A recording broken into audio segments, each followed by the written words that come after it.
तो हम बात करते हैं यार ओशियनोग्राफी में मूवमेंट ऑफ ओशियन के क्वेश्चंस की। जितने भी जो क्वेश्चंस हम यहाँ पे देखेंगे सारे एमसीक्यूज जो होंगे वो एनसीईआरटी बेस्ड होंगे। तो स्टार्ट करते हैं क्वेश्चन नंबर 1 से। Which of the following statement are correct about what? Oxygen solubility in ocean water. हमको बात करनी है ऑक्सीजन सॉल्युबिलिटी के बारे में करेक्ट स्टेटमेंट की। It increase with increase in the ocean temperature. क्या ओशन टेम्परेचर के साथ सॉल्युबिलिटी बढ़ता है? नो। जो ऑक्सीजन सॉल्युबिलिटी है और टेम्परेचर का इन्वर्स रिलेशन देखने को मिलता है भाई। सो this is incorrect. Oxygen solubility decrease with increase in salinity. बिल्कुल सही बात है। जो ऑक्सीजन सॉल्युबिलिटी है उसका टेम्परेचर के साथ और सैलिनिटी के साथ क्या इन्वर्स रिलेशन है, मतलब सैलिनिटी बढ़ेगा तो ऑक्सीजन सॉल्युबिलिटी कम होगा। तो ये बिल्कुल सही स्टेटमेंट है। हमसे करेक्ट पूछा जा रहा है, करेक्ट हो जाएगा B2 ओनली।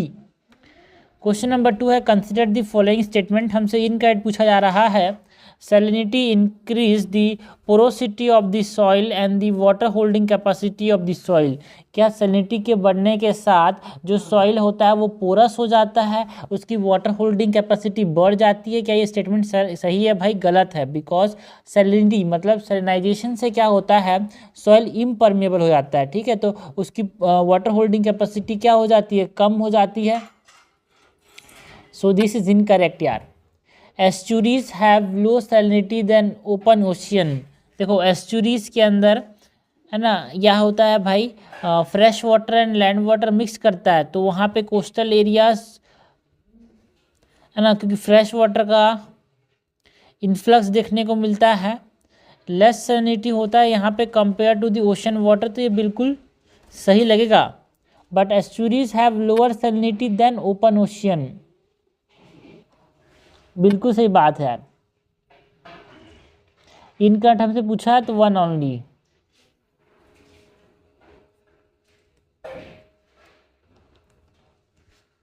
क्वेश्चन नंबर 3 है consider the following statement about the mineral resources available in Indian ocean. हमको बात किसकी करनी है यार? मिनरल रिसोर्सेज जो कि ओपन ओशन में हमको, इंडियन ओशन में हमारे पास देखने को मिलते हैं, है ना। मिनरल रिसोर्सेज जो कि इंडियन ओशन रीजन में हमको देखने को मिलते हैं, उसके बारे में हमसे चीज़ें पूछी जा रही है। Manganese nodule in Indian ocean cover a large area over 100 million square kilometres. बिल्कुल गलत बात है यार। It is around 10 million square kilometres. Data मेरा नहीं है, डाटा एनसीईआरटी का है। सेंट्रल इंडियन ओशन बेसिन जो है वो यहाँ पे हम बात कर रहे हैं। They are found along the central Indian ridge. ये जो मैंगनीज की जो रिसोर्सेज हैं लार्ज कंटेंट में, जो रीयूनियन आइलैंड हॉटस्पॉट है वहाँ पे देखने को मिलता है। एंड वहाँ पे क्या है, सेंट्रल इंडियन रिज है। सो ये बिल्कुल सही बात है। World ocean council is the authority that allocate license for exploration of open ocean. देखो भाई, जो लाइसेंस जो देता है वो कौन देता है? CIOB। नहीं, CIOB तो इंडिया के अंदर इसको एक्सप्लोर करता है। ये जो लाइसेंस देता है for exploration, it is by the international water. ठीक है, सो दिस इज इनकरेक्ट। हमसे इनकरेक्ट तो पूछा जा रहा है। इनकरेक्ट हो जाएगा क्या? 1 और 3 आंसर हो जाएगा यहाँ पे C। 3 का आंसर क्या हो जाएगा भाई? C। क्वेश्चन नंबर 4 है consider the following statement about the influence of Coriolis force on ocean. हमको कोरियलिस फोर्स का जो प्रभाव है ओशन के ऊपर वो हमको बताना है। करेक्ट हमसे पूछा जा रहा है।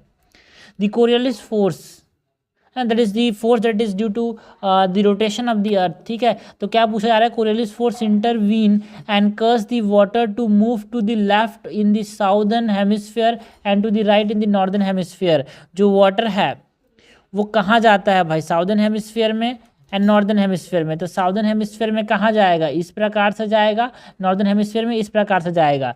ठीक है, सो तो वाटर किधर जा रहा है? साउदर्न हेमिस्फीयर में टुवर्ड दी लेफ्ट।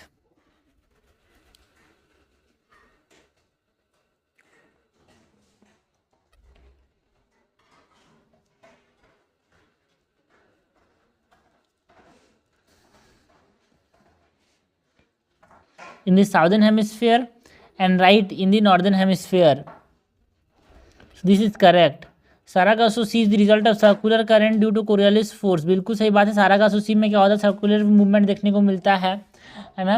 एंड यहाँ पे ज़्यादातर स्टेगनेंट वाटर देखने को मिलता है बिकॉज सर्कुलर मूवमेंट है कोरियोलिस फोर्स का, तो इसकी वजह से सारागासो सी बनता है जहाँ पे एक स्टेगनेंट कंडीशन देखने को मिलता है। तो करेक्ट हमसे पूछा आ रहा है कि उठ जाएगा बोथ 1 and 2। तो याद रखने का तरीका क्या है, LS जो साउदर्न हेमिस्फीयर है उसमें कैसा मूव करेगा, लेफ्ट मूव करेगा वाटर, ठीक है, और नॉर्दर्न हेमिस्फीयर में राइट मूव करेगा।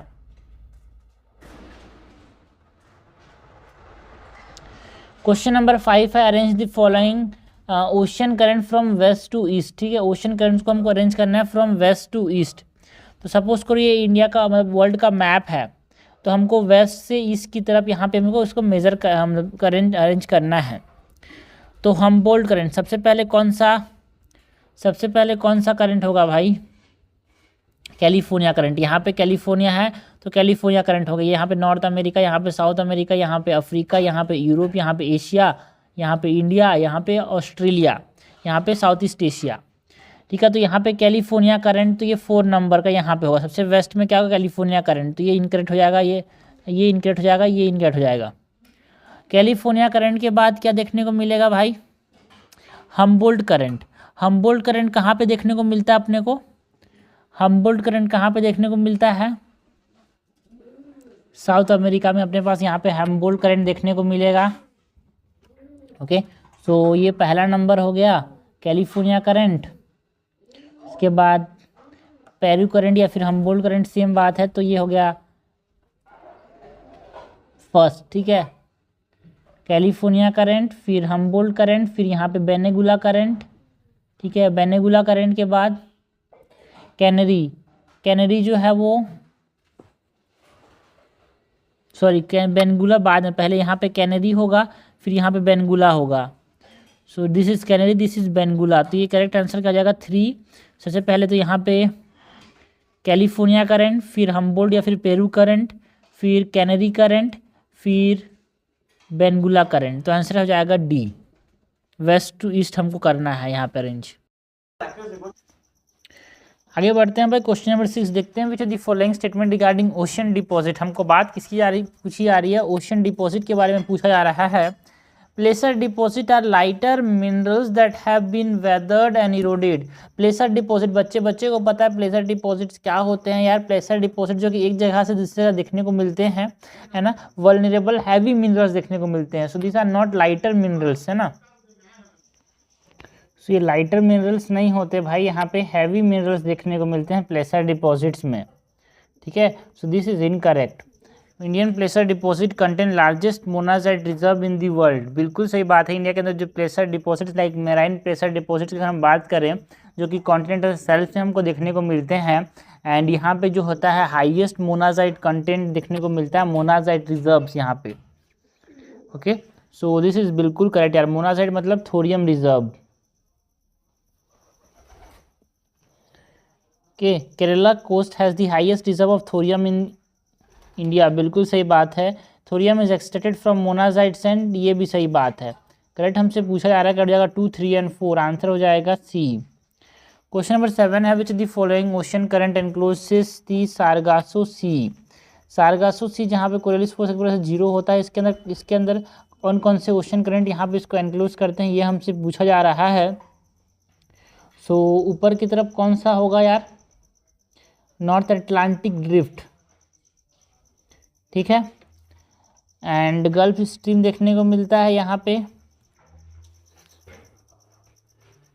North Atlantic drift, canary current and gulf stream. ठीक है, लैब्राडोर करंट यहाँ पे देखने को नहीं मिलता, बिकॉज जो लैब्राडोर करंट है वो हमको कहाँ पे देखने को मिलता है, ये हमारे पास नॉर्थ अमेरिका की साइड मिलता है लैब्राडोर करंट। तो यहाँ पे हमारे पास नॉर्थ अटलांटिक ड्रिफ्ट होगा, है ना, इस प्रकार से। इधर कैनरी करंट होगा एंड गल्फ स्ट्रीम होगा इस प्रकार से। ठीक है, तो यहाँ पे ये 4 देखने को मिलेंगे, लैब्राडोर करंट जो होगा ऊपर होगा। तो करेक्ट हमसे पूछा जा रहा है, इधर साइड हमारे पास क्या था यार, कैनरी करंट, इस टाइप हमारे पास क्या था, नॉर्थ अटलांटिक ड्रिफ्ट, एंड इस साइड हमारे पास क्या था, gulf stream. So correct answer is B, 1, 2 and 3। Question number 8 है, consider the following state. Question number 8 क्या है भाई, the mixing of warm and cold current favour the growth of phytoplankton और प्लैंक्टॉन्स। बिल्कुल सही बात है यार, जहाँ पे मिक्सिंग होती है वहाँ पे ग्रोथ देखने को मिलता है किसका, प्लैंक्टॉन्स का यार। ओके, वहाँ पे क्या होता है, फेवर करता है प्लैंक्टॉन्स की ग्रोथ का, बिकॉज वहाँ पे ऑक्सीजन आता है, ऑक्सीजन की है ना, ऑक्सीजन वहाँ पे क्या होता है देखने को मिलता है यार, वहाँ पे नीचे से ऊपर की तरफ। तो यहाँ पे क्या देखने को मिलता है, प्लैंक्टॉन्स का ग्रोथ देखने को मिलता है। Cold ocean current have an effect on desert formation. जो कोल्ड ओशन करंट है उनका डेजर्ट फॉर्मेशन में इफेक्ट देखने को मिलता है। बिल्कुल सही बात है, बिकॉज जो कोल्ड ओशन करंट है वो बादल नहीं बनाते तो बारिश नहीं होती। इसीलिए सपोज करिए साउथ अफ्रीका है, ये अफ्रीका है, सपोज ये नॉर्थ अमेरिका है, ये साउथ अमेरिका है, तो यहाँ पे कैनरी करंट जो है वो क्या है, कोल्ड करंट है। इसीलिए कोल्ड करंट की वजह से यहाँ पे कालाहारी डेजर्ट बन गया, सारा डेजर्ट बन गया। इंडिया के अंदर हम बात करें तो यहाँ पे नॉर्थ में जनरली हमारे पास क्यों देखने को, मतलब वेस्टर्न साइड्स में क्यों देखने को मिलते हैं desert, because of the what है ना, हमारे पास जो कोल्ड करंट है, कोल्ड ओशन करंट है, उनके वजह से। So this is correct. हमसे इनकट पूछा जा रहा है, इनकट जाएगा A1 ओनली, सॉरी इनकट पूछा जा रहा है, कोई तभी इनकरेक्ट नहीं है भाई, आंसर हो जाएगा D, nor 1 and nor 2 is incorrect. In the context of ocean relief, हमको बात किसकी करनी है, ओशन रिलीफ की। Which of the following are the advantage of continental shelfs. जो कॉन्टिनेंटल शेल्फ्स हैं, ये हमारे पास कॉन्टिनेंट खत्म हो रही है, बीच वाला ये कॉन्टिनेंटल शेल्फ्स है, ये कॉन्टिनेंटल स्लोप है। तो इसकी क्या पूछा जा रहा है, एडवांटेज पूछा जा रहा है कॉन्टिनेंटल शेल्फ्स का।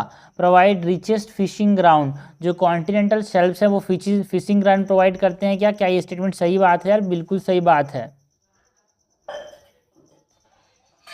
Site for fossil fuel reserve, बिल्कुल सही बात है, बिकॉज यहाँ पे हमारे पास जो भी मरेगा तो ज़्यादा सेडिमेंट जो है यहीं पे देखने को मिलते हैं हमारे पास। And good source of polymetallics, yes increase the height of tide, बिल्कुल सही बात है। यहाँ पे जब ये आता है तो एनर्जी इस प्रकार से यहाँ पे टकराता है तो ये हाइट जो होता है टाइड का वो बढ़ जाता है। ठीक है, सो करेक्ट हमसे पूछा जा रहा है, क्या हो जाएगा D 1, 2, 3 and 4 only. Question number 10 है, this are the deep valley some comparable to the Grand Canyon of Colorado. They are sometimes found cutting across the continental shelves and slopes, often extending from the mouth of large river. बच्चा भी समझ जाएगा, ये submarine canyons की बात कर रहे हैं यार। ओके, सो करेक्ट आंसर क्या हो जाएगा, 10 का D, मतलब 10 का A। आगे बढ़ते हैं, क्वेश्चन नंबर 11 देखते हैं यार। कंसिडर द फॉलोइंग स्टेटमेंट, हमसे क्या पूछा जा रहा है, करेक्ट पूछा जा रहा है। Cold current are usually found on the east coast of the continent at higher latitude in the northern hemisphere। तो नॉर्दर्न हेमिस्फीयर में क्या ये ईस्ट कोस्ट में पाया जाता है भाई।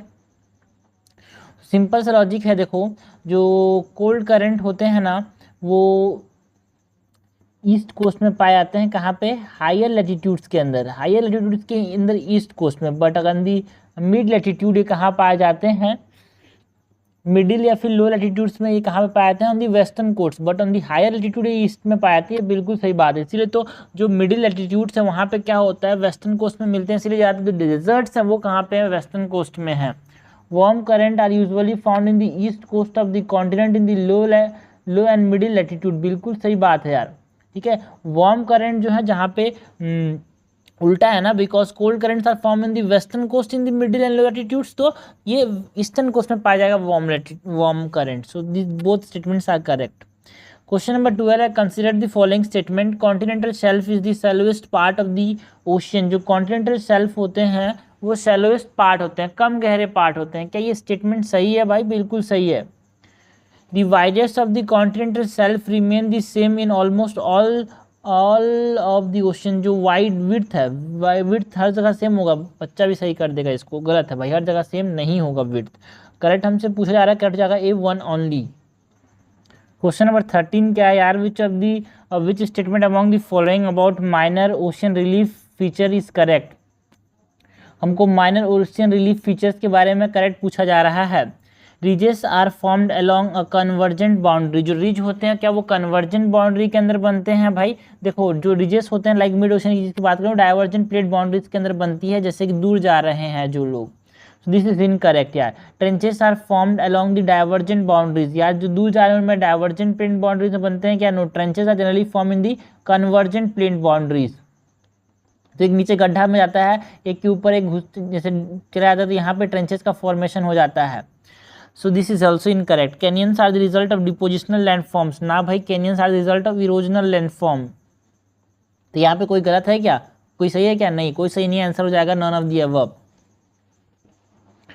क्वेश्चन नंबर 14 है यार, consider the following statement, the out going tide along the coast and from the bay and estuaries during the time between low tide and high tide is called as flood current. जो out going बाहर जा रही है coast से, है ना, जो Tide जो है वो बाहर जा रही है कोस्ट से, है ना, उसको हम क्या बोलेंगे, हाई टाइड और लो टाइड के बीच में, हाँ, इसको क्या फ्लड करंट बोलते हैं भाई, हाँ, नहीं, देखो ये जो फ्लड करंट है ना, ये क्या होता है, ये इट इज इनकमिंग टाइड, ठीक है, ये दो इनकमिंग टाइड होता है, उसको हम क्या बोलते हैं, फ्लड करंट बोलते हैं, जो पास में आ रही है, ठीक है, दूर जाने वाले को नहीं बोलते। So this is incorrect. The incoming tide during the time between high tide and low tide is called as ebb current. देखो भाई, जो आउट गोइंग है, out is ebb and incoming is flood, ठीक। याद करने का तरीका क्या है, 3 और 3 के साथ मैच करना है, आउट इज एब। This is incorrect. यहाँ पे करेक्ट हमसे पूछा जा रहा है, करेक्ट तो कोई सा भी नहीं है, नाइदर 1 नॉट 2। क्वेश्चन नंबर 15 यार, विच of the following factor affect the salinity of the ocean. जो ओशियन की सैलिनिटी है उसको कौन कौन से फैक्टर्स यहाँ पे अफेक्ट करते हैं।